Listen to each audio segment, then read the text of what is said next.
walk in arenas, I'm shutting it down and I'm raising the bar. Y'all look like the kind to get lost in the shuffle, just playing the part. I belong in the light, y'all can just stay in the dark. Funny how every time they know who we are, but we say who we are. I'ma take care of the light work and I'ma make them fans go loco. Black and yellow in the logo, I got the game in the chokehold. Music drops, everybody puts their hands up like the nay-nay. Y'all know just what they say, Adam Cole, baby. They will not leave any doubt in your mind. This the moment that they waited to have. They'll knock you out with a punch or a kick or a little bit of both, combo with a jab. I am Roddy with the flow. I am Bobby when I'm bold. I'm a Roddy with the gold. Every title I'ma hold. Our era, this our time, you better recognize. My lyrics bring the house down where the record lies. I keep moving, I can prove it. Let me show you how I do this. Can't refute it, I ain't losing. This flow is undisputed. Boom. Welcome back to the Why So Serious podcast. I'm your host, Brandon, and we got Mike and Old Man Wade in the building. What's going on, fellas? Hello? It's really good. It's really good. You ever heard that before, Old Man Wade? Nah, who is that? So it's a YouTube guy called Josiah Williams who does he has a channel called Wrestling Flow, where he remixes a bunch of wrestling themes. And he got hired by NXT. He actually works for a company now. But that was the first one he ever did. Well, they need to do something because a lot of these last intros they've done since CFO left have been horrible. Yes, they have. But yeah, he's super dope. And one time from one NXT TakeOver, he rapped out Adam Cole. I think it was the championship match where he won the belt, which was kind of cool. But we are here. We're not here to talk about wrestling today. We are here to do. Basically, I've been dying to do this since we started the show. So I've talked about this in many different episodes, but my favorite comic book ever made is Saga. It's an image book written by Brian K. Vaughan, artist by Fiona Staples. And it is my favorite comic book of all time. And I've been dying to review it because it's been on a hiatus for almost a year and it's about to come back really soon. So I figured this was no better time than ever. So what we're going to do is we're going to review these in intervals. So we're going to do the first 12 now. We're going to do the next 12 very soon afterwards, and the 12 after that very soon after that. And it's 12 after that. I think they're on episode issue 54. So we're going to do a whole series of these to do the whole thing up until when the new books come back out. And I'm glad to have Old Man Wade and Mike on here. So let's just start with you. Old Man Wade, what did you know about Saga before we did this? And then just overall, what were your overall thoughts of reading the first 12 issues? So excuse me. So I read the first trade I read years ago when it first came out, but I just never. You know how it is. Like you read a trade, you just never go back to it. I happened to have someone let me borrow it for free, so I was like, all right, cool. So I checked it out and I loved it immediately.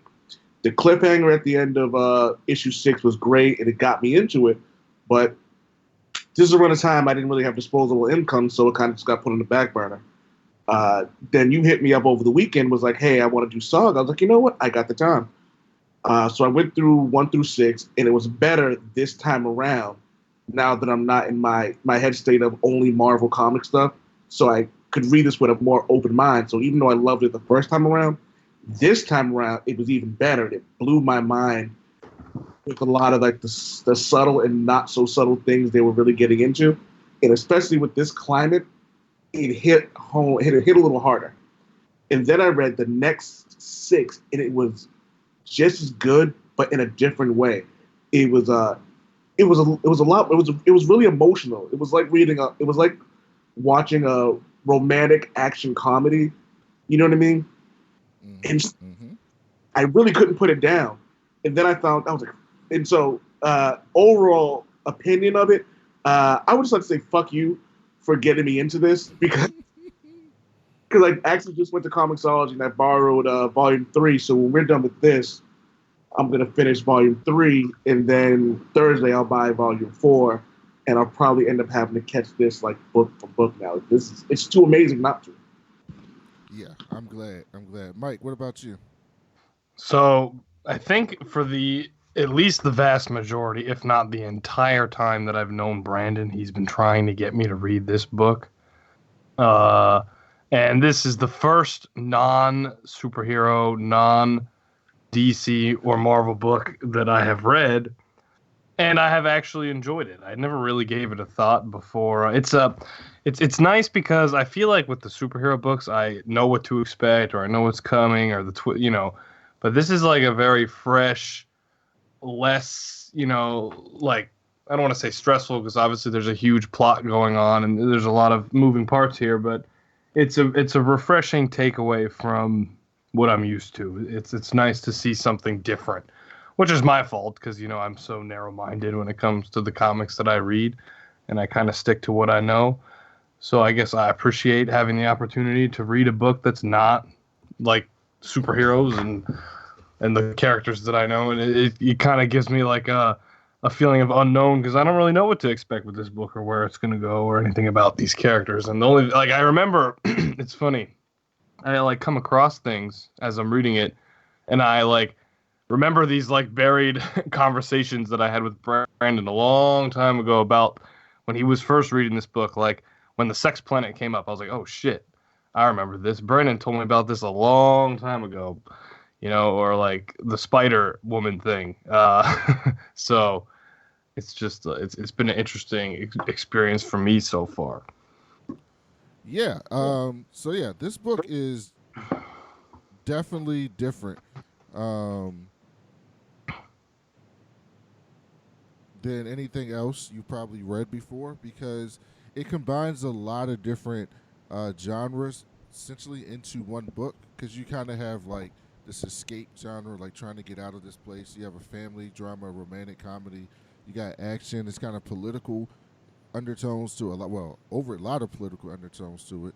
All wrapped into this space Star Wars, Game of Thrones drama, and it's fantastic, man. And this book is, and it only gets better, right? So like, if you guys like the first 12 issues, it only gets better. Like it only gets more ridiculous in some ways. It only gets more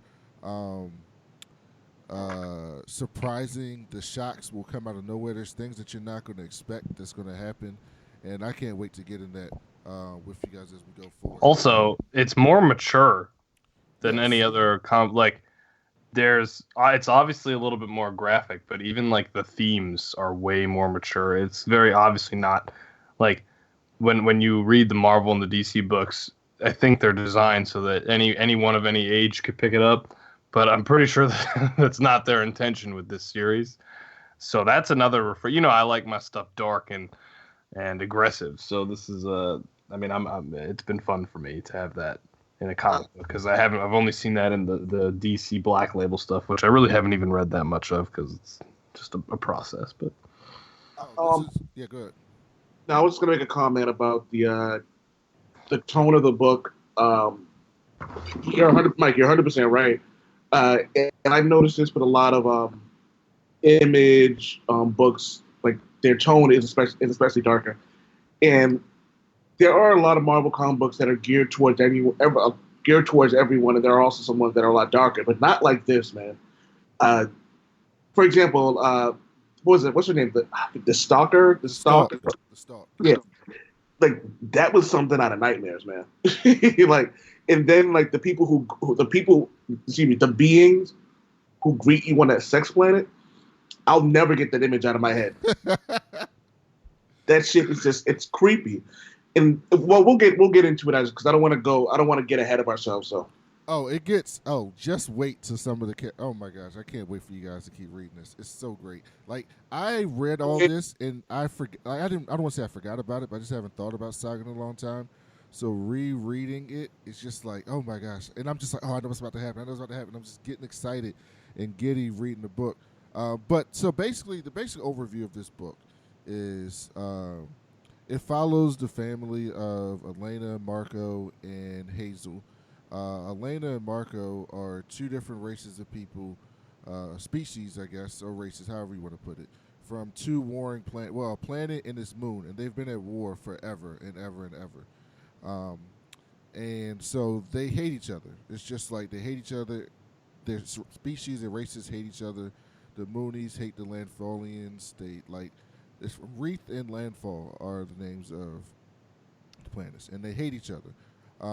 And Marko was a prisoner of war, where Alana was a soldier guarding it, and they basically fell in love, and that's basically something that's just not supposed to happen. And they fell in love, and the story picks up with Alana giving birth to a hybrid or mixed breed or mixed race, however you want to put it, baby, who is Hazel. And because of that, because they escaped in it together, both people, both high ups in both races, want to capture them and kill them, and get the baby. And the reason why is because they don't want it out there that the Reefs and the Landfillians can fall in love with each other, because there's a whole industrial war complex for why this war's been going on, to the point that it's a proxy war. They don't even fight it on those two planets anymore. The war takes place throughout the galaxy on other people's planets, destroying their lives and destroying their countries or whatever, the places where they live, all over this war that nobody even remembers why it started. That part cracked me up when they got to that part. It was like the war. What does it say? The war's been going on so long. Neither people could remember why they actually fought to begin with. Which is like almost a direct mirror of Romeo and Juliet, which I feel like is a theme here, but it's also a direct mirror to our world. Yeah, like, because I'm pretty sure, like when we look back at a lot of these, I think it may be like another shit, not even another 50 years. Let's say another 10 years.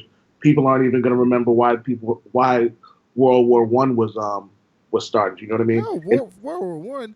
They don't know why we're still in the Middle East. That's 100% true. They don't know why the Middle East war still happened. And the proxy war is a great example for what we do in America. We don't ever fight a war on our land. I'm grateful for that. There's never any war on our land. We always go to other people's lands, people who are less fortunate generally, and kill them and destroy their land and blow shit up and cause chaos over there. We don't ever do that shit here, ever.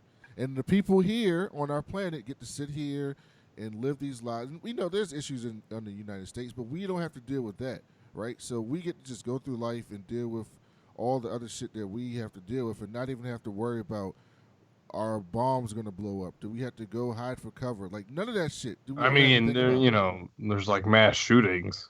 That's not the same.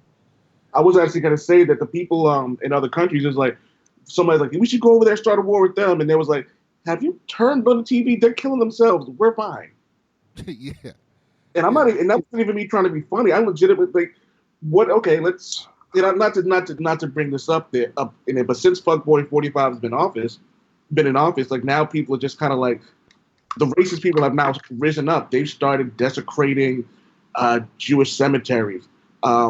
We're now seeing more black people and people of color being shot by the police. And and then look, recently, people I guess are. I read online that there has been an upsell in Asian people buying weapons because they've been being like harassed because of the virus, as if they haven't lived here just as long as we have. Yeah, and it's disgusting, and that's the way it is. There was a guy who works on my job who was saying that people were standing like 6 feet away, standing 6 feet away from him when he sat down on the train. And I'm laughing because these are the same people who are wearing masks that don't do anything. Oh my God, I know. Even the Surgeon General of the United States was like, guys, these masks aren't doing anything. You're actually buying too many of them and taking them away from medical providers who need them to perform surgery. Like, dude, I saw someone today with one that was like fashion. It was like they bought one that was specifically designed. I saw a post that there was going to be like Louis V and Gucci and Nike. It was obviously fake, but I was reading it. I was like, yo, if this goes on a little bit longer, this is going to be a thing. If it goes on a little bit longer, I'm pretty sure it's happening right now. What's the phrase? A lot of truth is said in jest. I'm pretty sure when all these companies saw that people were buying out masks, they were like, oh, hey, we should probably, it's like, how long would it take us to make some prints of masks? It was like, oh, it'll take us an hour and it'll cost us 40 cents a mask, and we'll sell them for $15. And that's essentially what's happening in this story. And so I've read issue 12, but I don't remember.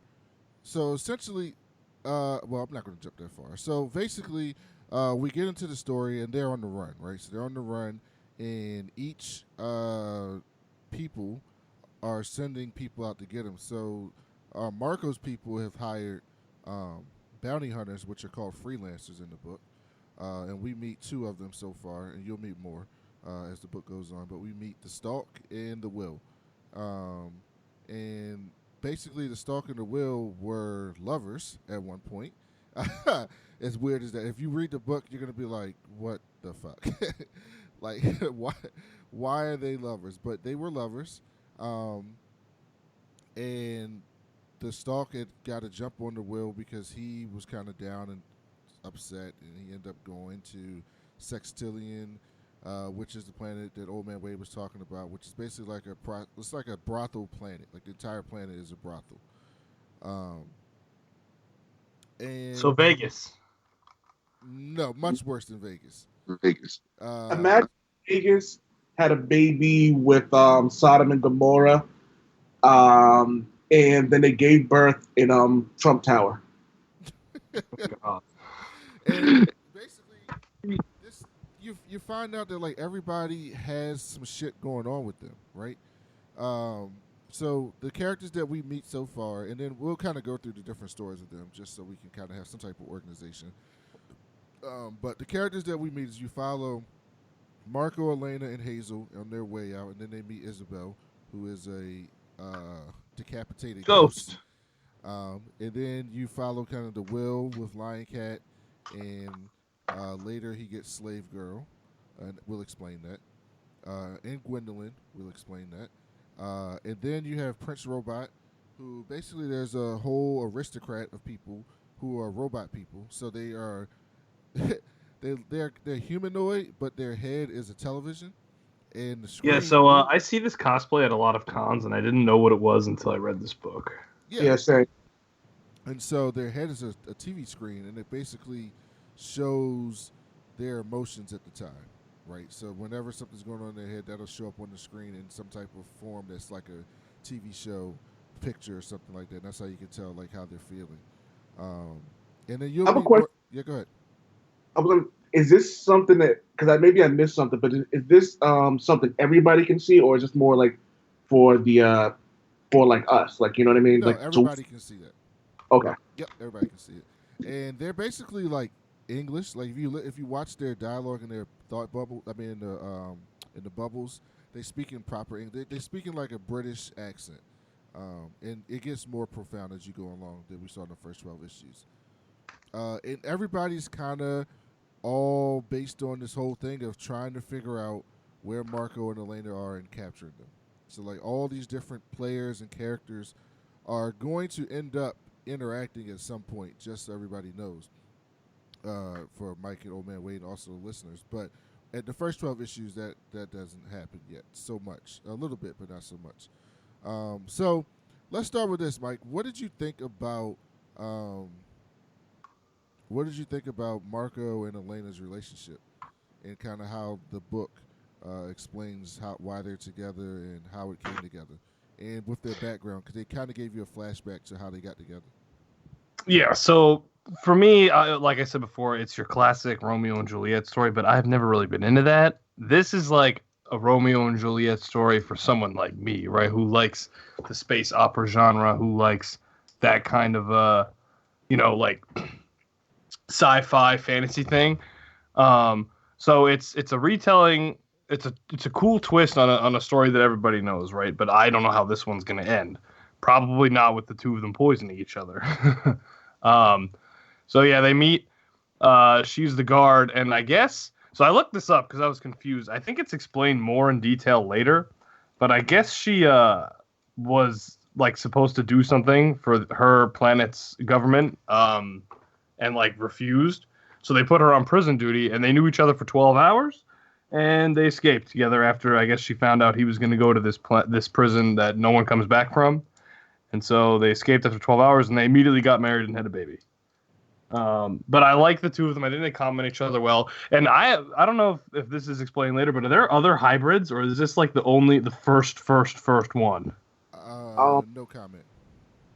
I know. Well, in the first, I kind of assume there must be, but I know they talked about it in the second trade about how this was something they attempted to do, and it was like a product of like rape and stuff like that. And so the more I'm reading into this, it kind of seems, like I said, it's very Romeo and Juliet. And what's the phrase? Taylor's told us all the time, blah blah blah blah. But like it was told in such a way that you can kind of see where things are going. But even when you're right about it, it's done so well that you're still happy with everything that happens. So the way I'm looking at it now was like the reason this came to be is specifically because they're in love. It's real love. This wasn't a product of like genetic breeding or rape or anything like that. These are two people or two beings that genuinely love each other. So that's the only reason why those two in general could copulate. Is that the right word I'm looking for? Yes. Well, yeah, and I mean, he was in love before. That I think they talk about it in like 9 or 8 or something with Gwendolyn. So like it's, I don't know. I guess like I'm assuming it was like a, I don't know if it was like an arranged marriage type thing, but he obviously wasn't happy. They weren't happy with each other. I mean, they go into a little bit of that. So he found somebody that he just connected with better. The 12 hours thing, I mean, they didn't really go into it too much, but you know. I know that we talk about people rushing into marriage in the real world, but I'm just kidding. For the extent of the book, I think that they're really good leads for this particular story, and it's like I like seeing this take in a genre that I like. You know what I mean? So yeah, and so the book is, by the way, it's narrated by Hazel, the daughter. That's who basically narrates the book, and you'll get a lot more Hazel as we go forward. But essentially, she's telling the story from her perspective. So you always got to remember that when you're not reading, they'll have panels that are her speaking and they're not like actual dialect. So a lot of what you see is from her perspective, and so it just always remember that's from her perspective and not necessarily what's the 100% truth. But yeah, so Hazel is a half winged person with horns.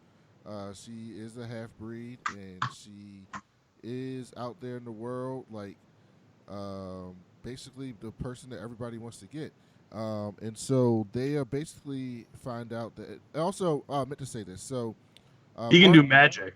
Marco's people can do magic. Yeah, I was just gonna say Marco's people can do magic, and so they each have certain things. In the Elena's people can fly. But you haven't seen it, but this is a small spoiler, so I'll just say it anyway. But Elena's wings don't look like everybody else's wings. And so as you go along, you're going to see, like, more people from her planet, and they have, like, big, sprawling wings that can just fly and all types of shit. And it's a point of contention for her. But they are on their way. They're looking for this tree spaceship so that they can get the hell out of the planet that they are and get away from the people chasing them. And so then you kind of meet the people that the Marco's people hired to find them, and one of them is the Will. Oh man, wait, what do you think about the character the Will as a bounty hunter and kind of his moral compass that you've seen so far? Well, what's funny about with a lot of the comic books I read, well, let's take Deadpool for example. He's a mercenary with a code. Deathstroke also has his moments where he has a code and things he will and will not do. So it wasn't really surprising. I will say that I'm enjoying the quick, that's what I'm looking for, the quick, I guess, progression of his character and personality in such a short amount of time. Because first he appeared to just be like this merciless killer with the lion cat. And then you find out that like he's in love with something that wouldn't be looked at as conventional, which could also be considered like, crossbreeding. So we're like, oh, so he does actually have a heart. And then when he gets to this planet and he sees what's going on with this 6-year-old girl, it kind of looked like something Deathstroke would do. You know what I mean? Like when, or something like Deadpool would do when he sees, like, I was like, I'm not killing a kid. Like, you know what I mean? I'm not going to, or the comment when the woman goes, what's the difference between killing a child and then selling them off for sex slavery. And as soon as I read that, I'm like, are you fucking kidding me? How do you not know the difference? And then he goes, if you don't know the difference, then you're already too far gone. And I was like, my man. So he gets it. Like he's still aware of who he is and what he is. But I like that he has somewhat of a code, even if he's a mercenary, even if he's a paid killer, or like someone that we may call him like an abomination. I like that he has a code. I like that we can see that he will be growing as a character. But I also kind of look at him and go, he's gonna do something really horrible, really soon, because it can't be all sunshine and whistles with him. Something has to happen, I think, in the next trade that's gonna like kind of go, oh yeah, I forgot he's still him. And even the instance when he flew into space to go get his cat, I was like, oh, it's not just his partner. It's like it's something that he cares about. So he's a lot more caring and emotional than we would think like a normal mercenary would be. Yes. And he also is going through some shit. Like you can tell. Like there's some that's why he went to Sextillion. He's supposed to be on this mission to get this biggest score of his his career, and he's kind of like, yeah, I kind of get there when I get there. And then you briefly meet the Stalk, who was his girlfriend for a while, and they kind of broke up for some reason. And like Old Man Wade said, when you see this character, like how it was drawn, it is a mind fuck. So just to try to describe it, it's a spider. It's a giant spider with the top of it that's kind of humanoid, but it has no shirt on, and it has no arms and 8 eyes, but it has titties and like a spider mouth and then 8 spider legs at the bottom. It's fucking creepy as shit. Also, I've seen cosplays of that. Oh, the Stalk? You seen that?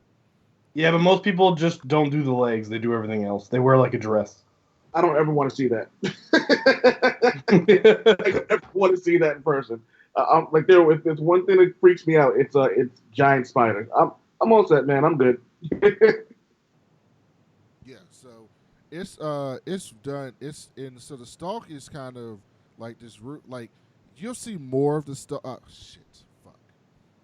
I just spoiled something. Whatever. Well, anyway, you'll see more of the Stalk going forward. Even though she's dead. So in these issues, you find that she gets killed by Prince Robot. But actually, no, let's not spoil it because they showed that in these first 12 issues. So there's a scene where the Will is having like this dream that he met up with the Stalk and they both took down the people. He continues to have these visions of her going forward. And they get more and more disturbing as you go forward. But she's basically this just like straightforward fucking killer. She doesn't have the mental, the moral pushbacks that the Will has. But in other ways, she is the more effective freelancer than he is.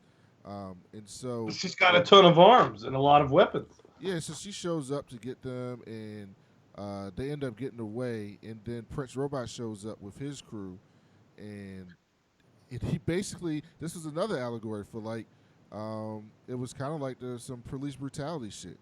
Prince Robot shows up, and the guy's like, she's grabbing a gun, and he just blasts a hole through her chest. Yeah, like if anyone, again, like going back to the things that we see today, like that's something like he's like, no, she was like using her phone or egg thing or whatever it was. And again, it was disgusting because like that's something you'll see today. How often have we seen it in the news where it's like, man went to go grab ID, get shot. Man goes to grab phone, get shot. Like, you know what I mean? Take your hands out your pocket, get shot. You know what I mean? Mm-hmm. So it's stuff we see every day. And like I said earlier, it hits harder now because these are things that we're seeing every single day. Like you can go on Twitter right now and see what's trending and go, oh hey, look at that. That's something that happened in the first 12 issues of Saga. Yep. And so I don't want to talk too much about the Stalk because you don't see much of her now, but that's kind of who she is, and she gets killed by Prince Robot. Prince Robot is very interesting because his story, at least what we see in his first 12 issues, essentially he is the prince of the leader of the Robot Kingdom. And he was a war hero, a quote-unquote war hero. He was in this place that was like one of the... Hell. Yeah, they call it hell. It was like a big ass battlefield where a bunch of people died. He just got back from there. He was ready to start a family, and they called him up and was like, "Hey man, you need to go out and get this. You need to stop these Marko and Alana." And so if you notice, everybody in power is so bent on stopping Marko and Alana, and it's because it ruins the myth. Like it ruins the myth, and they make way too much money. They make way too much shit off of this war that nobody wants to seem to care about, and they don't want this. And so you find out that Prince Robot ends up showing up. He kills the Stalk, and then he ends up. We didn't talk about this, but there's this book that Alana and Marko live by. It's their favorite book, and it's by D. Oswald. I forget his name. And so it's this one-eyed Cyclops dude. All the characters are crazy as fuck in this book. And I don't remember. Did they tell you what the book is about in issue 12? I don't think so. Okay, so I don't want to ruin it. Okay. But the book, the purpose of this book and what it is written, and the book is essential to this story. It is When they were talking about the author and all, they kind of hinted towards it, and I think there was still a back and forth between the robot guy and the author. They were kind of going back and forth on what it was. The author was denying what he felt like it was. Yeah, so Prince Robot gets a hand in the book from one of Elena's old soldier comrades, and he basically it's a little bit of a time jump, but next thing you know, he's at the author's house.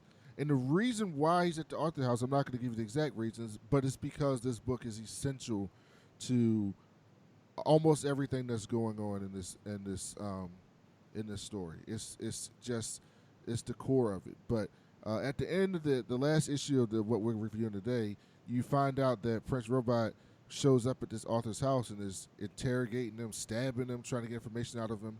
And the whole time, Marko and Alana and Hazel are there, hiding. And that's where you kind of end on this. And so the other thing about this story that I'll tell you is every story arc ends with a cliffhanger. And while we can continue to read now, when I was reading this shit and the fucking shit would be on a cliffhanger, it was the most frustrating thing in the world because it gets so incredible as you keep reading. But yeah, so we find out. Oh, in the meantime, Marko and Alana get to the spaceship, and he had to sacrifice something to get on the spaceship, so he leaves his weapon behind. And so one of the things that Marko did was he made a pledge that he wasn't going to be violent anymore. And you see why. Did y'all see the scene where he went off on those people and was about to just fucking slice them up? Yeah. Marko has a problem, to put it lightly. He has a violence problem, and he knows he has a violence problem, and he's committed to stop doing that. But a running theme in his book is that he always gets called back to it.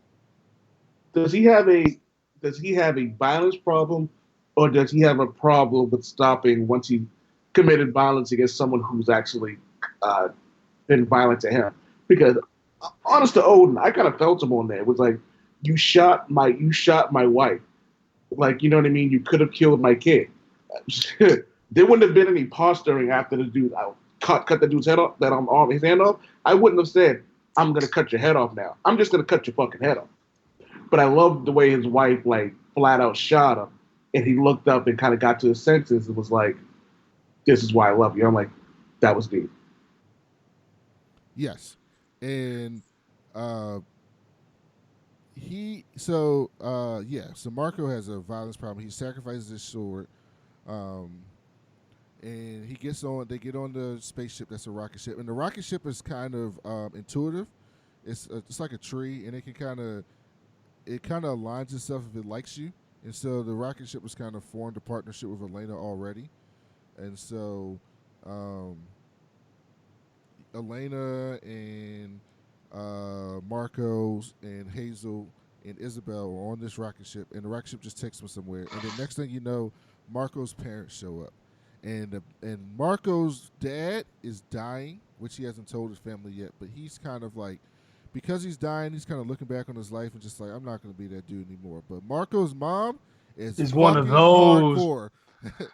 is one of those parents. She's hardcore as fuck, and she's not here for Marko being with with Alana. She is not here for that at all. And they end up having to go somewhere because when they showed up, they shot fucking Isabel, who's supposed to be Elena's girl. Oh, that's right. Isabel had to do a blood oath essentially to bond souls with Hazel, an innocent soul. So that comes into part as we keep going along. But she gets on there and they blast her. They just blast her and they banish her to some spot. And so what Marko goes after is like, yo, we got to get our babysitter back. And her mom goes with him.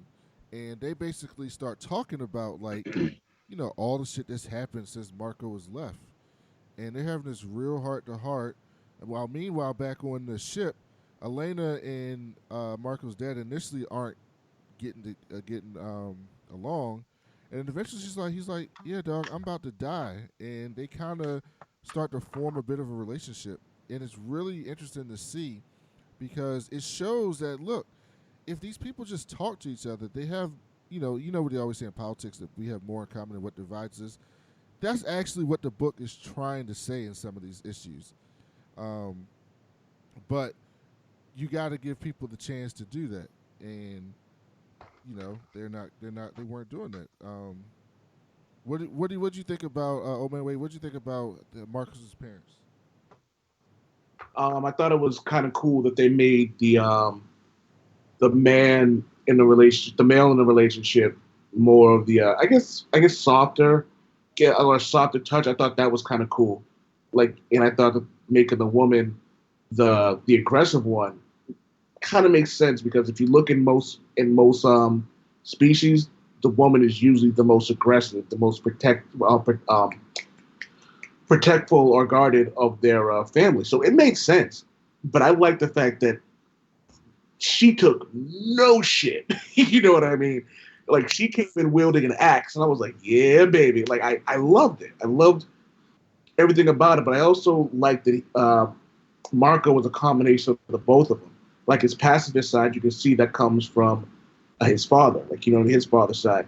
But, like, that really angry, bloodthirsty side that we've seen when he does get into that mode, it comes from his mother.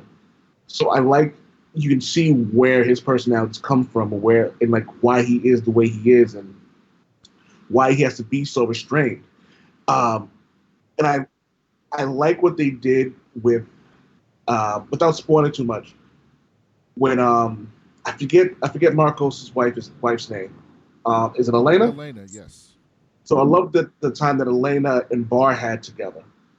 You know what I mean? Like, despite everything that he was going through and physically, in all the apprehensions she may have had with the way they interacted immediately, and them finding some common ground, and even I would even say loving each other as, like, you know, father-in-law and father and daughter-in-law. I loved it. Like, you know what I mean? They didn't have a lot of time, but you could tell, like, in that short time span, they really loved each other. I thought that was a really important part of her growth. You know what I mean? Mm-hmm. Because I'm pretty sure she still has some animosity and hatred towards the people with horns. You know what I mean? So, but, you know, granted, her husband and the father of her child has horns, but that's one person. And we all know, like, if you're raised a certain way and, like, you're kind of born and bred to hate somebody, one person isn't going to make a difference, especially when the first person outside of the race you meet is someone essentially looks like they're trying to harm you and harm your child. Mm-hmm. So the fact that they went, and the fact that the writer gave us this really soft moment, and he created something for Alana to protect herself, so that his granddaughter can have a mother the rest of her life. I thought it was beautiful. Mike, what did you think of the parents? I agree with what he said, and I think the mom represents a lot of, like, the type of old-fashioned parents we get today too, like with people from different cultures or religions that want to, you know, get together and they're difficult. It reminded me of the movie Monster-in-Law, which I only know that because my dad loves it. But but I mean, the dad. I appreciated that the dad and Elena wanted to have began to have like that connection, and I'm hoping that the mom kind of like comes around a little bit more. And I feel like, I don't know, I've been getting real like sketchy vibes like towards the end of the second arc. So I don't know. I mean, I'm curious to see what happens, and I kind of hope she kind of trusts and goes with her son and the new wife and just kind of helps them, because I feel like this would be a good way to show the rest of the two races that like this relationship is possible and can happen. But I think the governments don't care because they want the troop morale to be unaffected, so they can keep profiting off of war and, I guess, racism. Well, you'll see a lot more of her mom going forward. I'll spoil that. And it gets very, very, very interesting. What happens with her mom going forward. But yeah, and I think she's like that because I guess Marcus's grandma got murdered by the landfall people. Yep. And so yeah, that trauma runs deep on this in both of these families. I'm sorry, I had some. Go ahead, Mike. What was I gonna say? Oh, never mind. The different character. I wanted to say something about the slave girl, but we're not there yet. No, go ahead. About the slave girl? Yeah, go ahead. So I was reading this trivia thing by Brian Vaughn. I was like looking through his Twitter, and he said two things of note that I thought were interesting. One is he said that Clara was the easiest of all the characters to write, and two, the slave girl is supposed to be like a jab at Princess Leia, and he was like, I wanted to tell people that there are people struggling, like not every slave is like this gorgeous girl in a bikini like Princess Leia. Like there's actual people out there struggling, and they all don't look like her, and this is like a real issue, and so that's why he created the slave girl character the way that he did. Oh, I didn't know that. That's cool. There's like an actual quote. I can look it up. He stated that Sylvie was created to illustrate the horrific effects of war and as a critique of the sexualized portrayal of Princess Leia as Jabba the Hutt's slave in the film Star Wars Return of the Jedi, explaining that's that character at her least sexy. There are slave girls in the world and they don't look like Princess Leia in a bikini. So I thought that was really cool. Because I like never even thought about anything like that until I read that like little bit of trivia. I was recording today with my friend Amanda, and we were discussing International Women's Day, and one of her friends brought up a great point about how there are women out there who can't celebrate this day because they're just not allowed to. In some countries, it's like, you're not even supposed to acknowledge that you're a powerful woman or even a woman at all. So the fact that he did this, I think, was 100% true. And for anybody in like Garth Ennis did this with a book called The Slavers, with a Punisher book called The Slavers. And I remember him writing The Punisher thinking that he had never been this angry before. And I understand that because there is nothing in this world I think that's more disgusting than like sex trafficking. You know what I mean? Because if there is, as he put, it isn't just an adult women. We know that there are a lot of races and countries out there. See, not a lot of races. We know that there are a lot of disgusting monsters out there that prey on women and little girls that young. So him showing this dark and deplorable side of the world, it must be tough to even write something like that, especially when you know. Well, and I appreciate that because like it's probably not easy to write a character like that, regardless of age or gender. So like he picked a version of this type of character that is probably one of the hardest to write. Like it's uncomfortable to writer and readers alike. Like it makes you feel something. Like anytime a piece of media or a book or anything can get you to feel like a certain way, that's like pretty powerful. And it's like seeing like a 6-year-old girl like as a sex slave on this planet, it's just with the pimp, like it's just, it doesn't, you know, that's a tough thing to do. Like, and I just appreciate that that's why, like, when I say the thing about the mature theme at the beginning, it's like, it doesn't always have to be like blood and gore and like Deadpool style, you know, rated R, like violence. It could be like you would never see a 6-year-old sex slave girl in like a superhero book, just because like it's an uncomfortable story to tell. You got kids reading it, but I appreciate that he took that, like, that he went that route and took that step, because like it is like something people should be thinking about, but might not always be thinking about because of the level of discomfort it could cause. Yeah, you hit the nail on the head, man. I couldn't have said it better, man. Yeah, and this. Oh, by the way, this book is very dark. Okay, so the first 12 issues, not so much. It gets really dark at some points in this book, and but it all has a larger meaning to why they're doing these types of things. But yeah, so Slave Girl's now with the will, and so one of the things you find out is that when Marcos was knocked out or something, he started talking about the person he was, his bride or his fiance, and you find out that he was supposed to be married to this woman named Gwendolyn. And so you kind of hear that, and you find out that like he had this ring that he gave to Elena that was Gwendolyn's ring, that's kind of fucked up. But you later find out that Gwendolyn is one of the people that's hiring the freelancers to find Marcos. And the will's like, so she rolls up on the will, and he's like,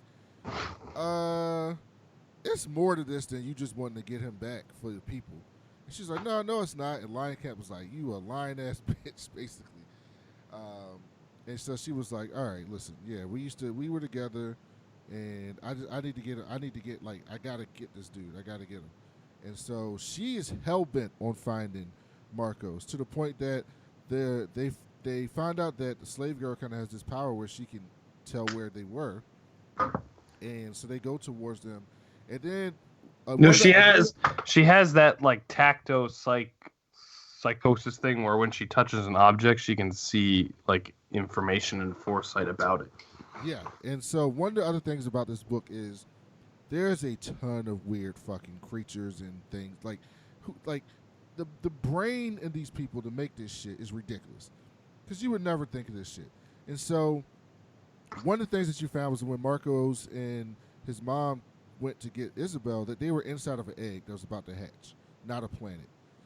And the egg that was hatching is some type of time thing that can just fuck up everything near it. And so the Will and Gwendolyn were going to get Marcos. They were right there. And then they saw this big time thing. And the Will was like, fuck this. I'm not going near that. And Gwendolyn was like, go. You better fucking go. Like, she's so hell-bent on getting to Marcos. Like, she is so hurt from what Marcos did to her that she's just like, fuck this shit. I don't care. I'm going after it. Did you kind of, were you interested in that character at all, Old Man Wade, or did you kind of just think it was a throwaway character that you'd never see with Gwendolyn? No, I knew we were going to see her. There's no way we did. There's no way we weren't going to see her. I didn't think we were going to see her so soon. That was for damn sure. It kind of reminded me of the Star Wars comic book where we find out who Han Solo's married to. Mm-hmm. It kind of had the same kind of like feel to it. And it was funny. I was taking notes while it's going on, while I was reading the book to make sure that I could remember certain things. And when Gwendolyn popped up, I said, "Oh shit, Marko like the dark meat, son." But no, all jokes aside, it was. I kind of like that we saw her a little earlier, because sometimes you wait so long to see this character who's only known by name, and then when you get the reveal, you're kind of like, "Oh, really? That was it?" You know what I mean? So seeing her right when she's fresh in our minds, I thought was a nice touch.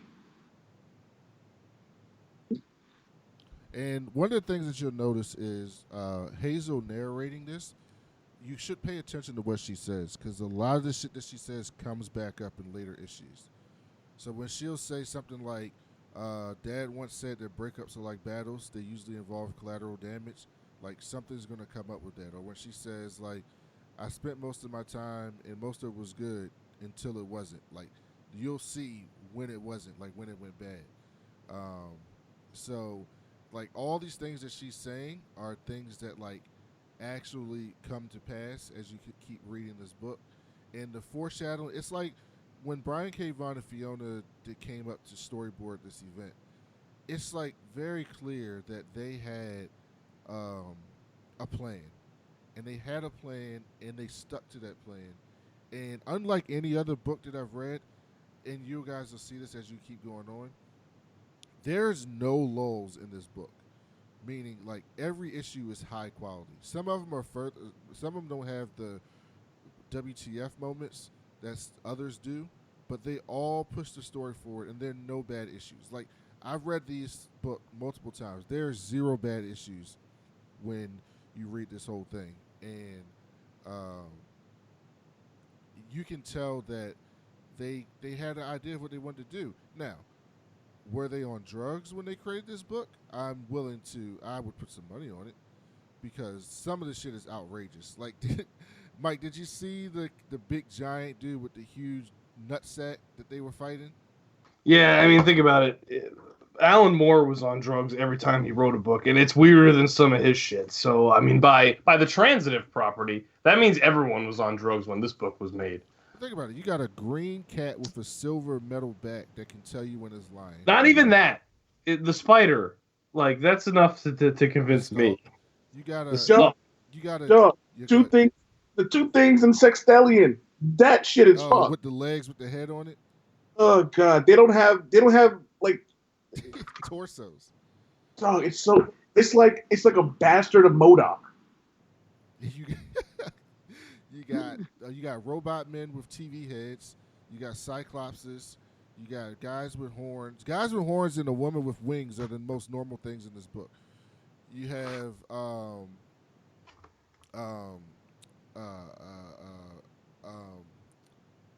damn it! What was the thing that the other thing that we saw so far? You got planets that are eggs. You have a ghost that body is destroyed and her guts are just showing out of the bottom while she floats around. It's so weird. Like you just see her intestines and everything. And at some point, I don't want to spoil this, but I think at some point they go like, why don't you just put the rest of your body? You're a ghost now. Can't you just make it look like the rest of your body's there? Like, why are you walking around like this? Like floating around like this? You know what's funny about that is, and I'm glad you brought that up, because like you know how you say every issue was good. There was a moment in there when I realized that if you are not into political commentary or stories that speak about realism, this is not the story for you. When we got to that part with all the souls and stuff like that, and they started talking, and they didn't call themselves like natives of the planet, they called themselves indigenous children, indigenous teenagers. And it was just like, oh my God, they're really going there with like how the indigenous people in like, not even just this country, in the Caribbean and everywhere else were just slaughtered. And you say that, and the first thing that pops in my mind is I hope she goes, oh, because I don't want people to forget what happened to me and my people. Like, you know what I mean? And then when she was like, oh, what happened to your lower half of your body? And she goes, oh, I stepped on a landmine that wasn't meant for me, but I don't know who it was meant for. I was like, fuck. Like, that was deep, man. And if you say these books aren't, if they get better each issue, or there aren't any bad issues, then this is going to be a hell of a ride. Because a good writer doesn't need these what the fuck moments every issue. A good writer or a phenomenal writer will just be able to tell a story and keep you engaged. Because there were certain parts where there was nothing going on. Like, let's take part of the first issue, for example, where let's go to the very last issue that we're covering, issue 12, where the writer is talking to the robot. And he asks him, oh, what battle did your son die in?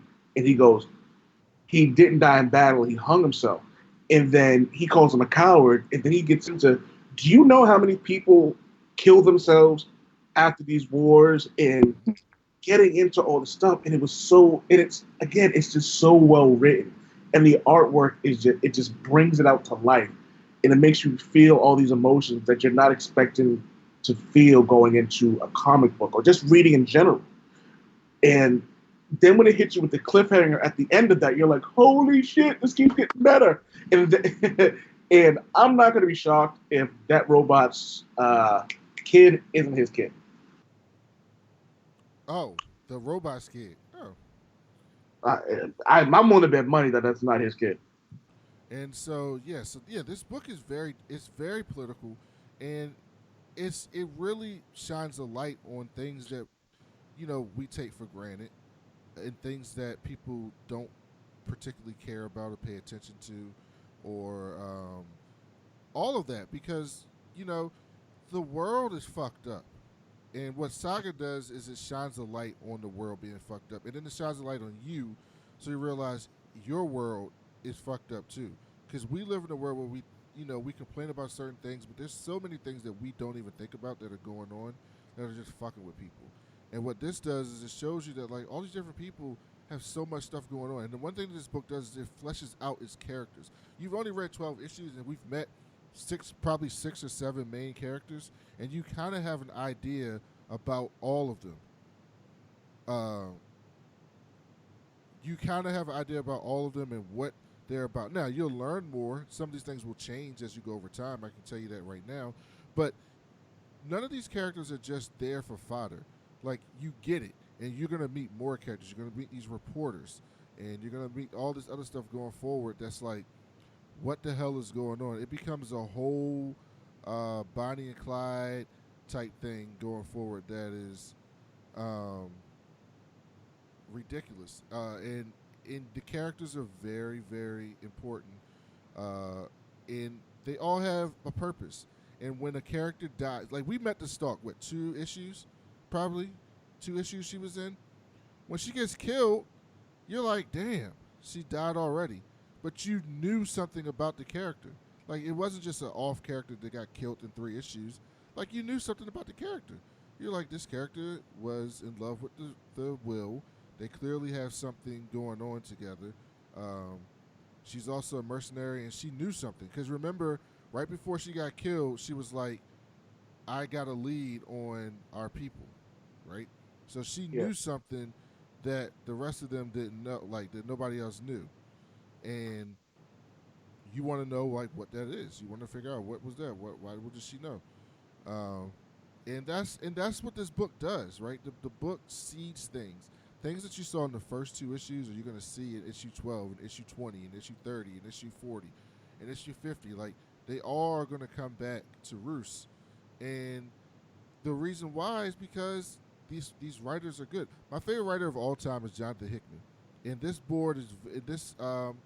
Brian K. Vaughan is very similar to that, into the sense that he has a larger plan, and you can tell that he has a larger plan. When you read Hickman's Fantastic Four, you're not just reading a Fantastic Four story, but when you read Hickman's Fantastic Four, and then you read Future Foundation, and then you read New Avengers and Avengers, and then you read Secret Wars, you go, he was setting this shit back up 6 years ago. Like, it's a larger point to what he's doing. He even mentioned New Avengers. Yeah, New Avengers and Avengers, yeah. New Avengers and Avengers and the Secret Wars, too. It was set up all the way back into the Fantastic Four run. And that's kind of what Brian K. Vaughan does in this book. A lot of the things that you're seeing are building the world, right? He takes a few issues to build the world out. He tells you what's going on in this world, why these people are at war, why they don't like each other. You tell him why. He explains to you that these people are wanted, why they're wanted, that their relationship is unique. Then he tells you that they have all these different groups of people out in this world. You got robot aristocrats, you got mercenaries, and you got all these soldiers and people at war, and you got all the people who are basically collateral damage that are suffering from this war. And he's building this world out so that he can break it down as you go forward, so you can learn the different parts and understand it. And it's really, really brilliant. And so, let me see. We've been talking for almost an hour. Time went by kind of fast. Mike, anything else that you took notes on that you wanted to talk about that we didn't get to, or that you wanted to bring up? No, I said my 2 comments from the writer. That's what I wanted. Those are my trivia facts. Oh man, Wade, anything else you got? All right, I'll just go run down my list. The stock is a thing of nightmares. The horrors of the indigenous people, which we spoke on. Super happy when the bounty hunter killed the groomer in that brothel. That made me Oh so. yes, we didn't talk about that. So yeah, so basically they weren't gonna. The Will was like, "Fuck this, I'm not doing this," and he was like, "I'm taking Slave Girl, and like I'm getting her out of here." And basically, like the person comes up and is just like, "Nah, she's not going anywhere. Like you're gonna have to buy her, or she's staying here." And they Gwendolyn does this trick to like get him outside of the area so they can take the potion off of her, and they end up killing her. General, Huh? the sickness of what that potion does, Mm-hmm. it's nasty, man. Like, and part of me was like, dude, just kill her and spare her life, man. Because being raped at 6 years old, you never come back from that. No. And the Slave Girl is a very important character going forward in this book as well because she has an arc. Like, I'm not spoiling anything because we're going to get to this. And oh, by the way, next time, like we're going to have. Sometimes it'll just be me, Old Man, and Mike, Old Man Wade and Mike, and Charmaine wants to get in on one of these. I think we're going to try to get Devin on some. So we're going to try to get some different people in because I want to expose as many people as possible to this book. But like Slave Girl's character gets fleshed out. Gwendolyn's character gets fleshed out. The Will gets completely fleshed out. You get a lot more about Marco's backstory, a lot more about Elena's backstory. Like Prince Robot, you find out what's going on with him and his people and what the fuck's going on with them. You're gonna meet these two reporters who are basically telling the story of Elena and Marcos. And they're not just there to tell the story. They have a whole story arc and what's going on with them. You're gonna meet these other little characters that are just random. You saw them at the end. So on the issue 12, you saw like a what is it, a walrus? Like a walrus and like a little hairy little thing. Man, I don't know what that thing was. Their story gets fleshed out. Like they have roles in the story. Like the ability to tell stories with all these characters, and none of it seems jumbled or forced. Like as you read, you're gonna see that like all these people have points in them.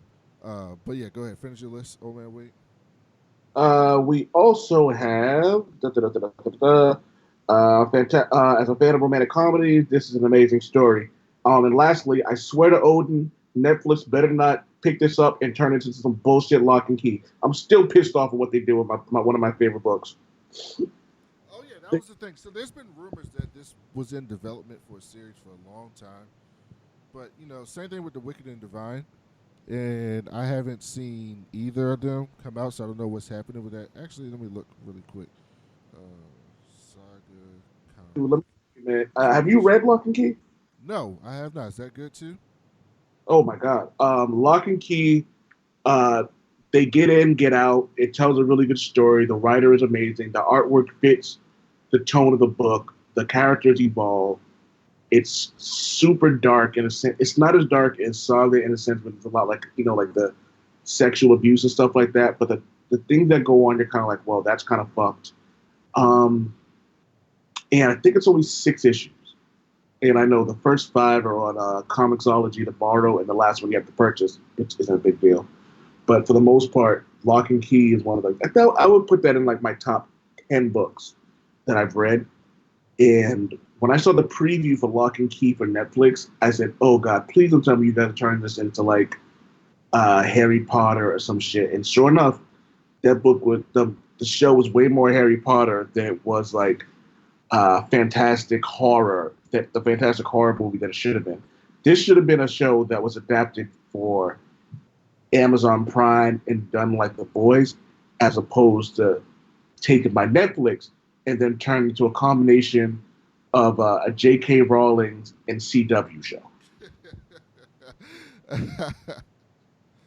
Okay, so I'll look into Lock and Key because me and Old Man Wade were talking. And I was like, I want to get back to I need to get back to reading, and so a good way to read some things that are in the past instead of just reading current stuff is to do this. So the first one I wanted to do is to go through all the volumes of Saga, and then he told me we should do Invisibles.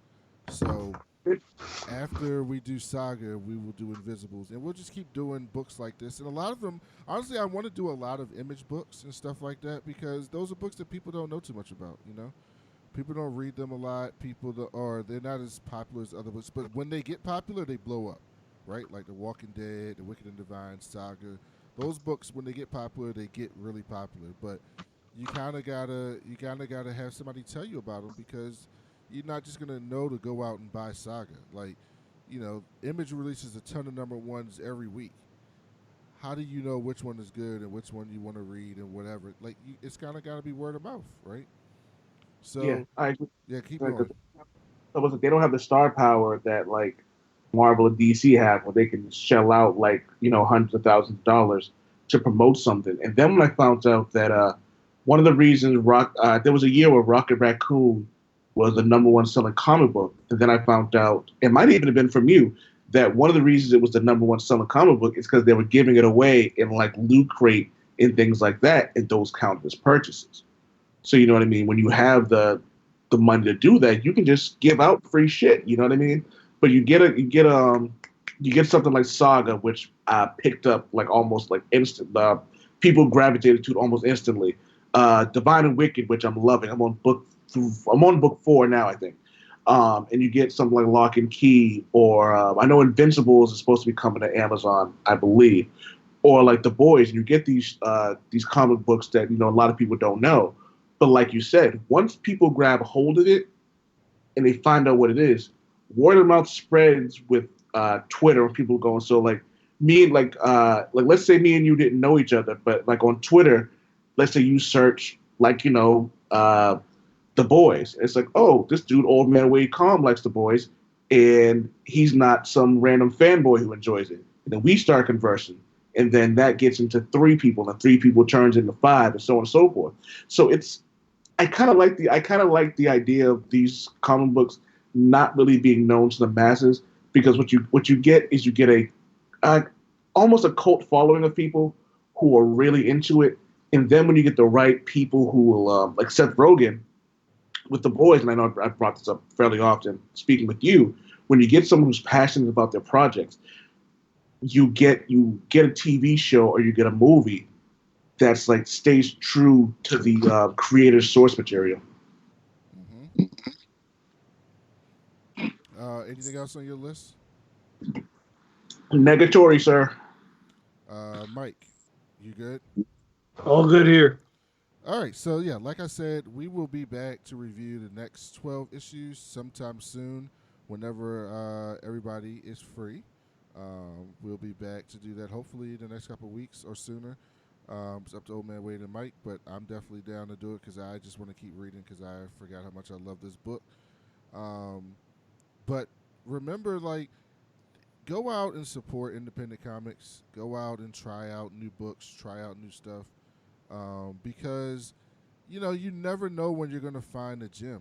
You never know when you're going to find something that you love or something that you weren't expecting, right? Because this book is the unexpected. It's not what you thought it was.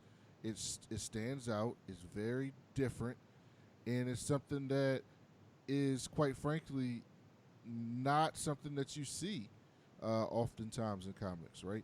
And it tells many, many different stories, and it caught on.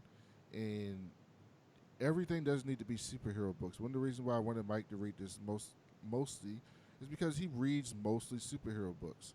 And I wanted him to get a chance to experience something that's not in that genre. Comic books can come in many ways. There's mystery comics, there's Western comics, there's political comics, there's a combination like Saga. Like, everything is not based on the superhero genre, and just because it's not doesn't mean that it's not good, right? So, this book is a sign of that.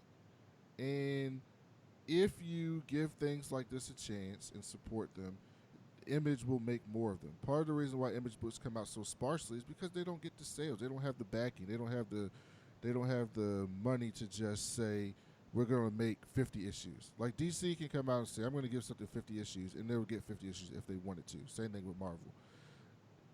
Image can't do that, right? So if you want to issue Image book to get to 50 issues or get to 100 issues, you got to go out there and support it, and you got to try something new. And hopefully, if we keep doing these in different image books, some of you will be interested in going to try something new. I recently read a book from Image that was about called Stump.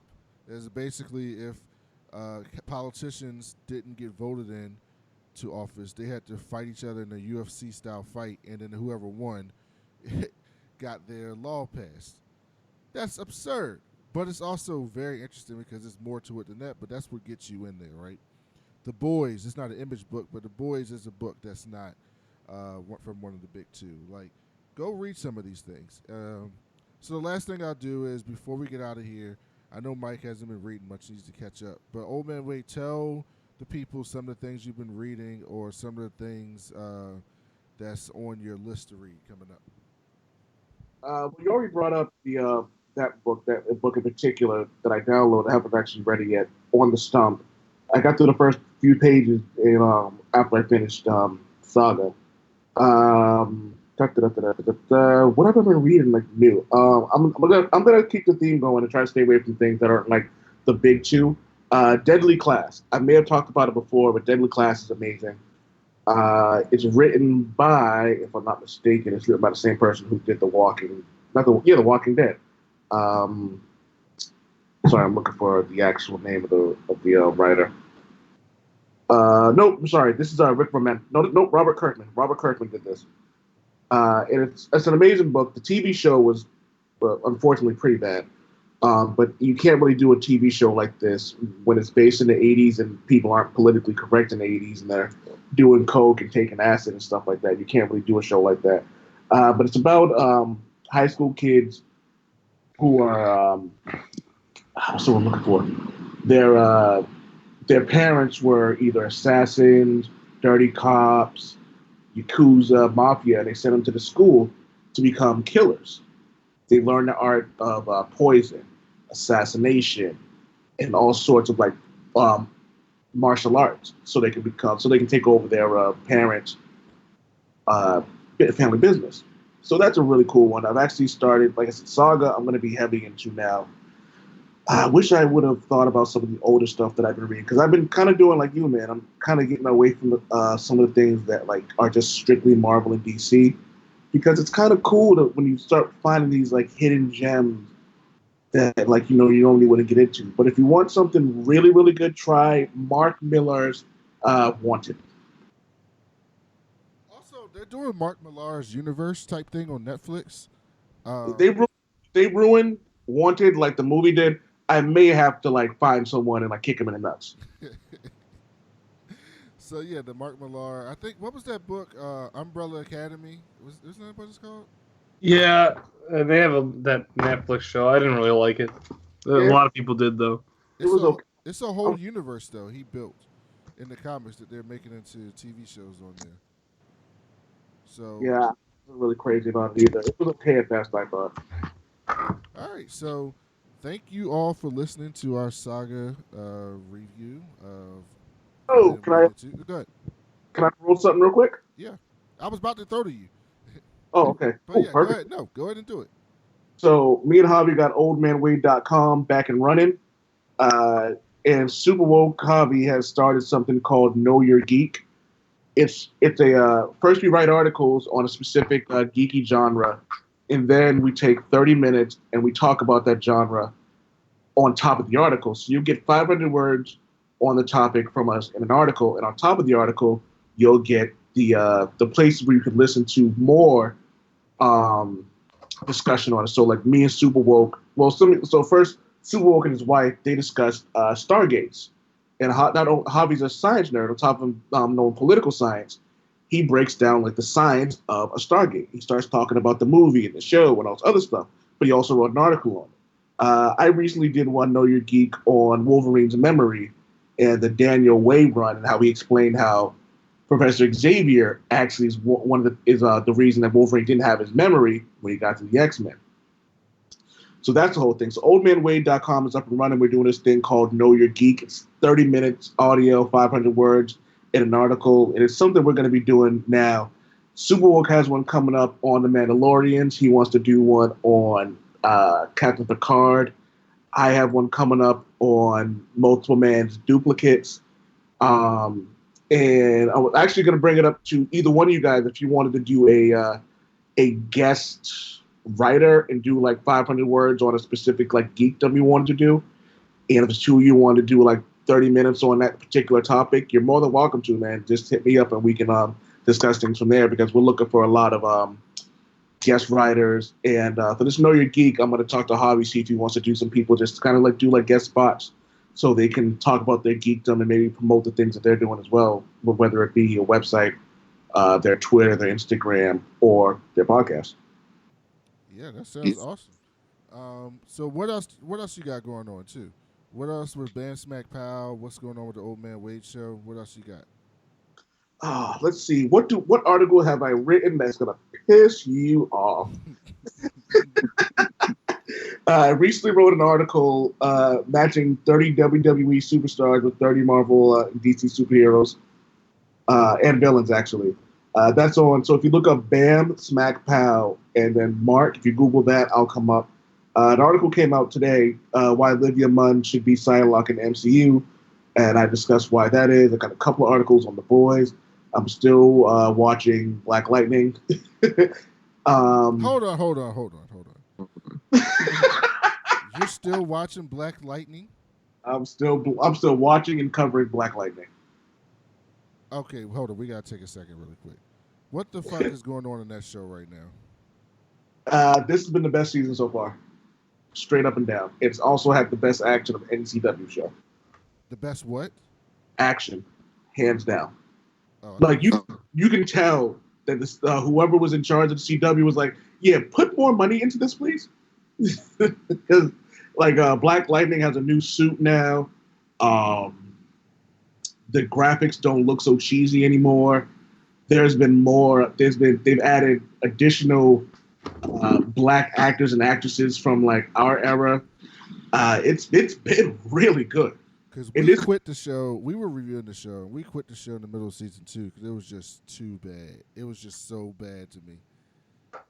And I wanted to give it a chance. So maybe I'll try to finish that up and watch this season. It'll be on Netflix in like 2 weeks. The season's over already? The season finale was actually tonight. Oh, okay. Oh. So when you're done watching season 3, we can discuss it in length. Because like I said, I've covered every episode so far. There are going to be some things that are going to piss you off, though. I don't even want to tell you about because I'm just waiting for you to watch it on Netflix and then waking up to go to my overnight shift and see that I have like 12 Twitter notifications from you going, what the fuck is this? What the fuck is that? How is this person alive? Why is this person not dead? I can't wait. Mike, speaking of that, Mike and I and Devin maybe we'll get Old Man Wade in on this. We were supposed to watch the season finale of. I still want to do this. We were supposed to watch the series finale of Gotham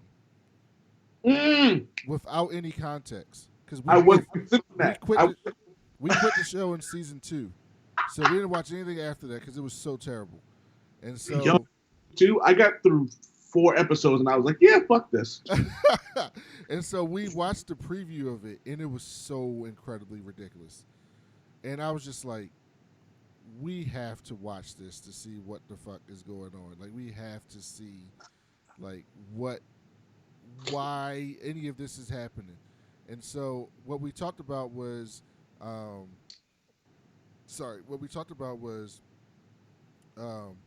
watching the show and the series finale with no context, not looking up what happened before, nothing. Just turning on the series finale and seeing what the fuck happened and then reviewing it. So if you want to do something like that, if you're down to do something like that, you are more than welcome. I feel like we should all find a day where we can all cut it on at the same time and kind of like Skype together and watch it and then review it. Yes. Because there's no way. I feel like, okay, so I know people who enjoy the show. Most of the people whose opinions that I trust except for like one person. Everyone else hates that show. It's so terrible. I don't know how you can like that show. And it's funny because the one person who likes it, they're batting 900. That's the only thing they've ever suggested to me that I just flat out have not liked. And I like Commissioner Gordon. I like Gordon as a character. But dear God, I don't give two booty cheeks about that show. It's bad. I just, and I want to watch it because I like the dude who plays Joker, and he looks crazy and it looks like it's going to be good. But if I have to watch any of that show, yeah, it's going to be a no for me. So, Mike, do you still want to do that? Absolutely. And I mean, I totally forgot that we were even considering this, but I'm still down for this. I think it'd be hilarious. We should like schedule it. All right, so we'll get that in. We got to do our regular show. Devin's been super busy, so we haven't been able to do the regular show in a while. Well, 2 weeks. So we'll get to that very soon, too. Oh, you didn't say what you got on the Old Man Wade show. So the one that the episode that comes out Wednesday, my homegirl Amanda comes in and we're discussing the Caribbean, like carnivals, and like rules and things like that. This is before we get to like International Women's Day. The episode we did last week, it's called "Don't Bring Nothing, You Can't Stay." We talk about being single, sex, and booty calls. The one before that, we talked about Zaya Wade. Me and Sugarwook were discussing that fuckboy Boosie and his comments. Oh, yeah. I was like, I didn't even repeat what he said because it's nasty. But we were in support of her. The Stargate Know Your Geek. And this is probably my favorite title of the year so far. God hasn't bought his minivan yet. So yeah, make sure you go subscribe to Old Man Wade Show. It's on iTunes. It's on Spotify now? It is literally everywhere. Everywhere. Go subscribe to the Old Man Wade Show, man. And thank you for coming on. It's been too long since we got to talk comics, and hopefully we'll do this in the next week or two for the next 12 issues, and keep it going.